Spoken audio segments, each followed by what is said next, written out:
नमस्कार। आज हम बात करने वाले हैं रॉबर्ट कियोसाकी की काफी मशहूर किताब रिच डैड पुअर डैड के बारे में। हाँ, बिल्कुल। ये किताब मतलब दुनिया भर में पढ़ी जाती है और काफी चर्चा में रहती है। हमारे पास इसका एक डिटेल सार है और हम उसी पर बात करेंगे। इसका जो कोर आइडिया है वो दो पिताओं की पैसों को लेकर बिल्कुल अलग सोच।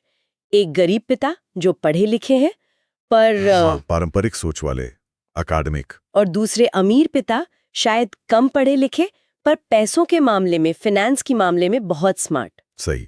और लोग इसे बस अमीर बनने की किताब समझते हैं, पर ये असल में माइंडसेट की बात ज्यादा है ना, सोच बदलने की। बिल्कुल बिल्कुल, ये फाइनेंशियल फिलॉसफी की तरह है। तो आज का लक्ष्य यही है कि इस किताब से वो खास विचार निकालें और समझें कि हमारी फाइनेंशियल सोच कैसे बदल सकती है या बदलनी चाहिए। जरूर। और पहला और शायद सबसे चौंकाने वाला सबक जो किताब देती है वो है अमीर पैसे के लिए काम नहीं करते। हाँ, ये सुनने में थोड़ा अजीब लगता है क्योंकि हम सब तो पैसे के लिए ही काम करते हैं ना। हाँ, पर यहाँ मतलब है कि सिर्फ सैलरी पर निर्भर रहने वाली सोच से बाहर निकलना। गरीब और मिडिल क्लास लोग क्या करते हैं? ज्यादातर एक सिक्योर नौकरी ढूंढते हैं। हाँ, सिक्योर नौकरी और सैलरी बढ़ जाए इसी पर ध्यान रहता है। वो पेचेक टू पेचेक वाली सिचुएशन जो कहते हैं, रैट रेस। बिल्कुल बिल्कुल। जबकि अमीर पिता का फंडा क्या है कि अपना टाइम और एनर्जी ऐसी चीजें मतलब एसेट्स बनाने में लगाओ। एसेट्स? अच्छा, मतलब ऐसी चीजें जो आपके लिए पैसा कमाएं अपने आप। हाँ, जो पैसा लाते रहें तब भी जब आप एक्टिवली काम नहीं कर रहे। और यहीं पर वो डर और लालच वाली बात भी आती है जो किताब में है। अच्छा, हाँ, नौकरी जाने का डर और ज्यादा पैसे का लालच। हाँ, वो डर हमें सेफ खेलने को कहता है, नौकरी से चिपके रहने को। और ज्यादा पैसे का लालच वो हमें बिना सोचे खर्चे करवाता है या गलत जगह पैसा लगवा देता है। तो इन इमोशंस को कंट्रोल करना जरूरी है। अमीर पिता यही सिखाते हैं। एकदम। अमीर पिता यही सिखाते हैं कि इनको पहचानो और अपने फैसलों पर हावी मत होने दो। और यहीं से दूसरा पॉइंट जुड़ता है, फाइनेंशियल लिटरेसी, मतलब पैसों की समझ। हाँ, ये तो बहुत बड़ा गैप लगता है हमारी एजुकेशन में।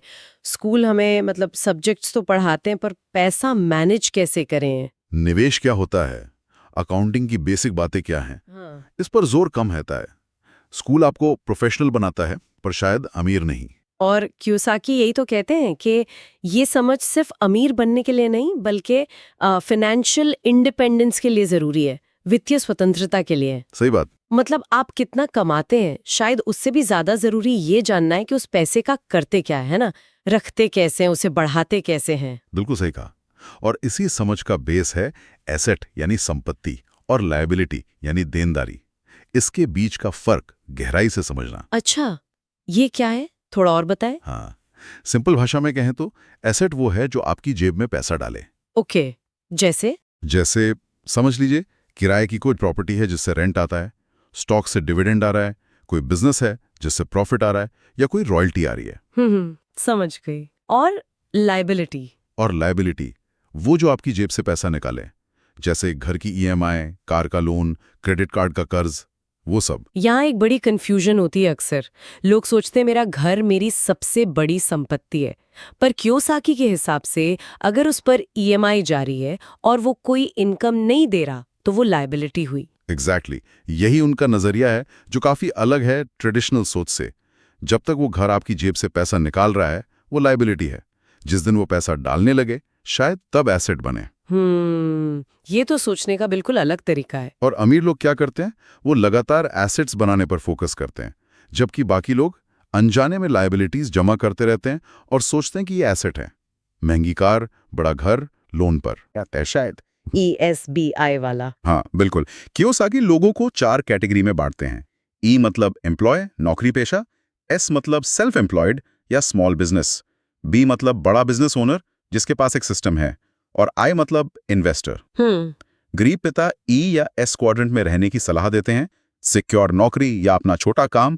जबकि अमीर पिता का गोल बी और आई क्वाड्रेंट में जाना होता है, जहां आपका पैसा या आपका बनाया हुआ सिस्टम आपके लिए काम कर रहा हो, न कि आप सिर्फ अपने समय के बदले पैसा कमा रहे हो। बिल्कुल, क्योंकि बी और आई क्वाड्रेंट में ही असली फाइनेंशियल फ्रीडम है उनके हिसाब से। तो मतलब सिर्फ नौकरी या छोटा मोटा अपना काम करने से आगे बढ़ना होगा, एक सिस्टम बनाना होगा, या फिर निवेश करना होगा, यही कह रहे हैं वो? हाँ, मेन गोल है पैसिव इनकम बनाना, ऐसी इनकम जिसके लिए आपको हर रोज मतलब एक्टिवली खटना ना पड़े। ओके, ये कैसे हो सकता है?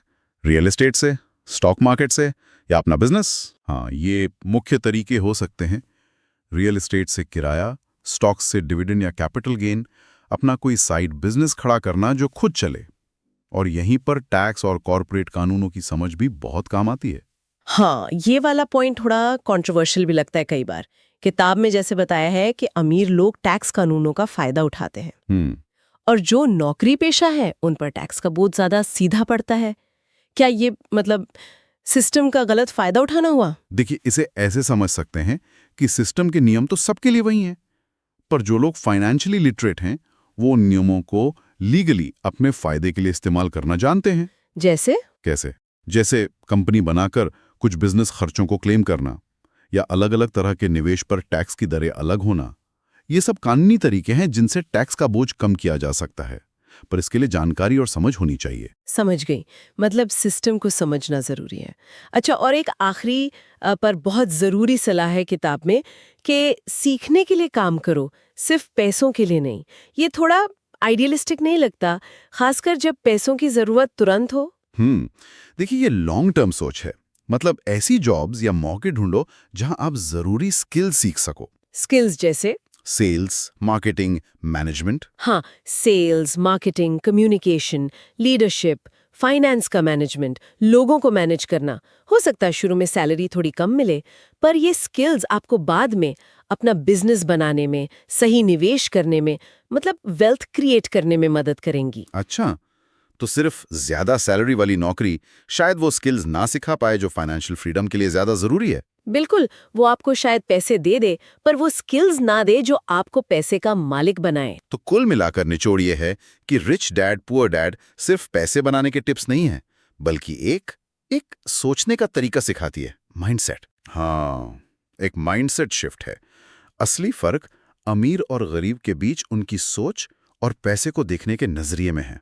फाइनेंशियल नॉलेज पर ध्यान देना, एसेट्स बनाना, लायबिलिटी से बचना, और सबसे जरूरी पैसे को अपने लिए काम पर लगाना सीखना, यही सीक्रेट है। एकदम सही। और श्रोताओं के लिए एक सवाल छोड़ जाते हैं सोचने को।